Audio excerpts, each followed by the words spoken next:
Hi, everybody. DJ Yoakley with you with another special segment here on Player Profile. It's East Liverpool's very own Kyia White. She has, if you go on MaxPreps and you look up all the statistics, Kyia is basically leading the country in everything. And she's doing it from little old East Liverpool, Ohio. Kyia, welcome to the show. Hi. It's good to have you on. Obviously, someone who does a lot more with her actions on the court than she does talking, but we'll get you figured Yeah. out when it comes down to it. When you looked at this situation, we talked a little bit offline. You had a tough end of your season. You fractured your ankle as a freshman, and you were really rewriting the record books as a freshman for the Lady Potters.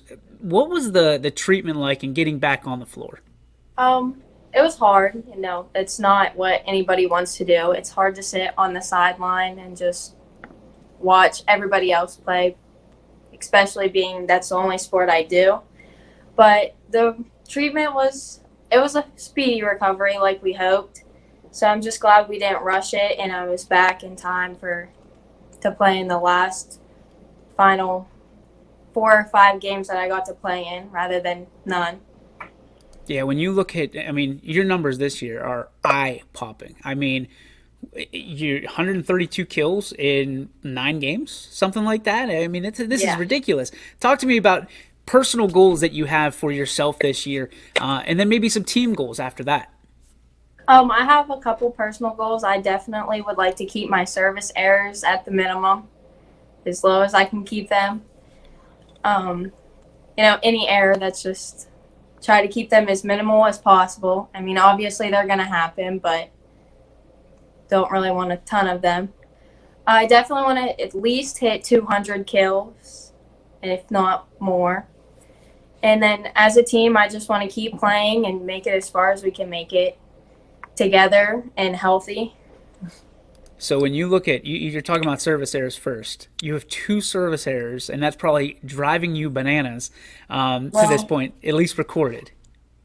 yes, um, not my favorite, especially when we have the momentum going and, bam, service error. It's pretty bad. But you're serving at a clip of 97.6% for serving. I mean, I don't care what sport it is. That's unbelievable efficiency, young lady.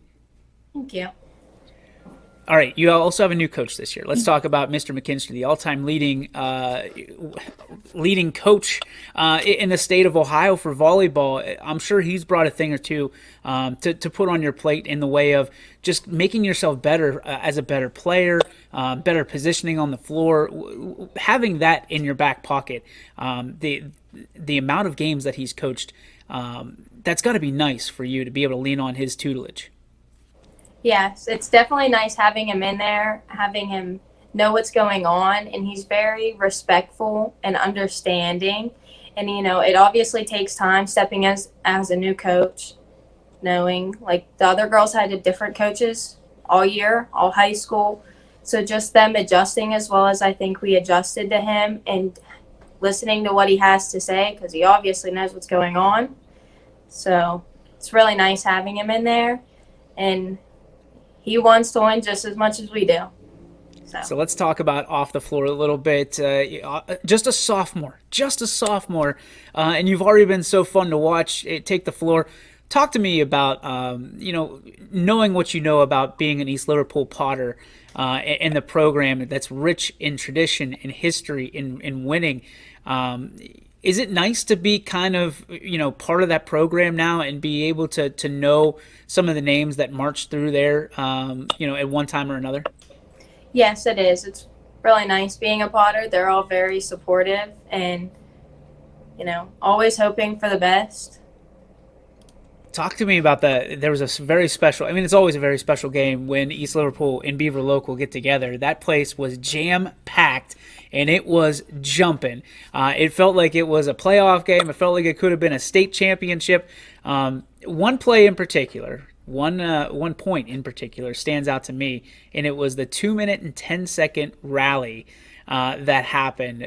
What was it like to be part of that and kind of take it in on the floor? It was very exciting. It was something that, I mean, many obviously want to experience. Like, that was really long, really big per se, since it was, our rival team. So neither one of us wanted to lose that point. So it was intense, to say. And unfortunately, you lost the match, but you won that point. So that was everybody was all excited because East Liverpool won the point. It went viral around. Is it nice to see, getting your teammates and yourself getting credit for stuff like that? That it just doesn't happen every day. Anybody can go out and win a match, but to be able to go, and you said that's your rival. That is your number one rival, and you two teams put it together for over 2 minutes. I think somebody said 93 touches or something around there. That's a special moment. There's not many of those in someone's career, if any. It was really good. Like, I don't, just the intensity of the play was crazy, because it was like neither one of us wanted to lose the point. So I feel like with that, having the momentum and the energy we have, like just when we're playing Beaver Local in general, there's always so much energy, so many people. So it's always like the game of I don't want to be the reason we don't get the point. So we're all. I get it. Yeah, absolutely. It has to. I mean, there's a certain pressure that comes along with it, even in a team sport. Baseball.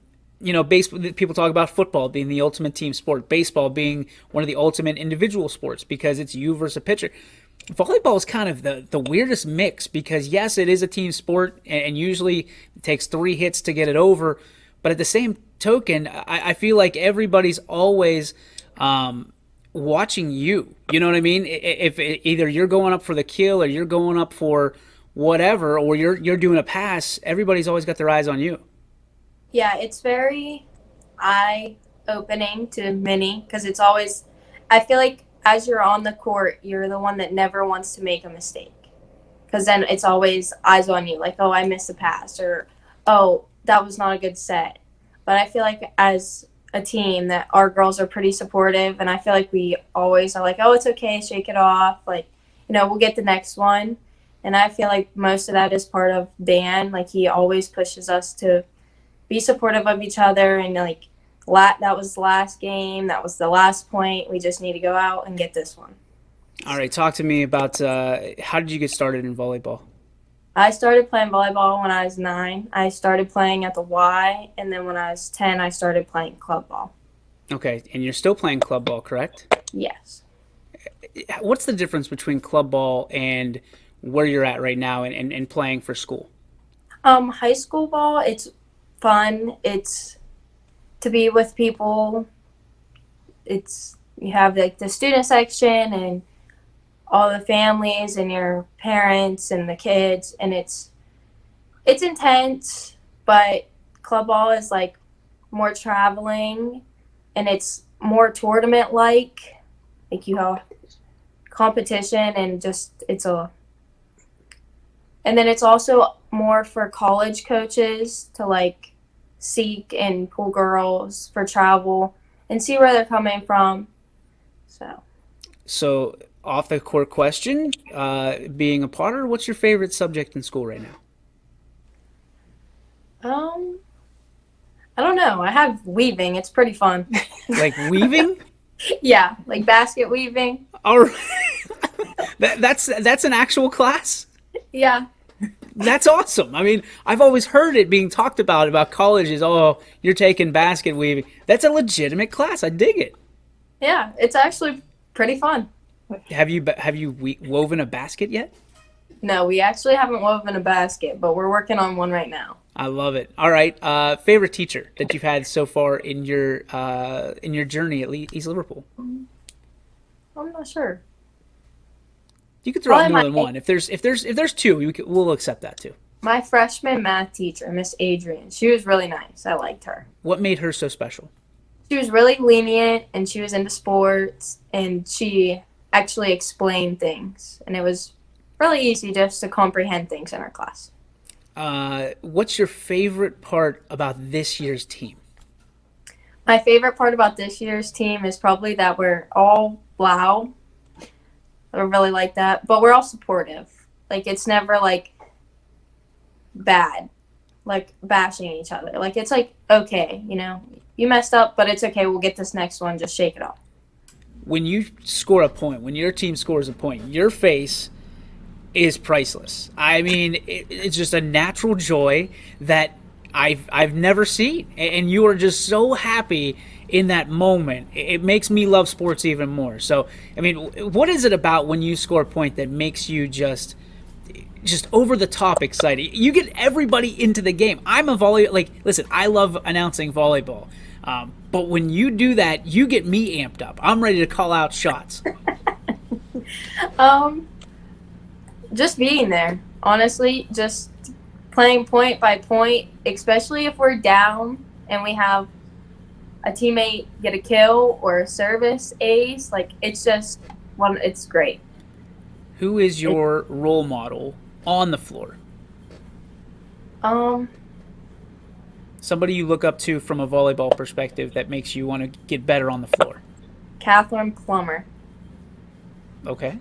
Why? She was always positive. You never really heard anything about her, and then, like, bam, it was just, she was there. You know, it was always about her then. And who are your role models off the floor? Definitely my parents and my grandparents and all my family and friends that are just there to support me and push to make me better. My coaches, just anyone that wants to make me better, help me get better, support me through it, just anything like that. All right, and finally, the last question I have for you. If someone wants to know who the real Kyia White is and what to expect and what legacy she wants to leave, what is that, Kyia? No, I'm not really sure yet. I'm a sophomore, and I'm just still trying to go with the flow and see where it takes me. But I definitely want to at least break some records at the high school and then go from there. There she is. She's young. She's a sophomore, but she is fun to watch, and watch you will right here on YSN. Kyia, thanks for joining us today. Thank you for having me.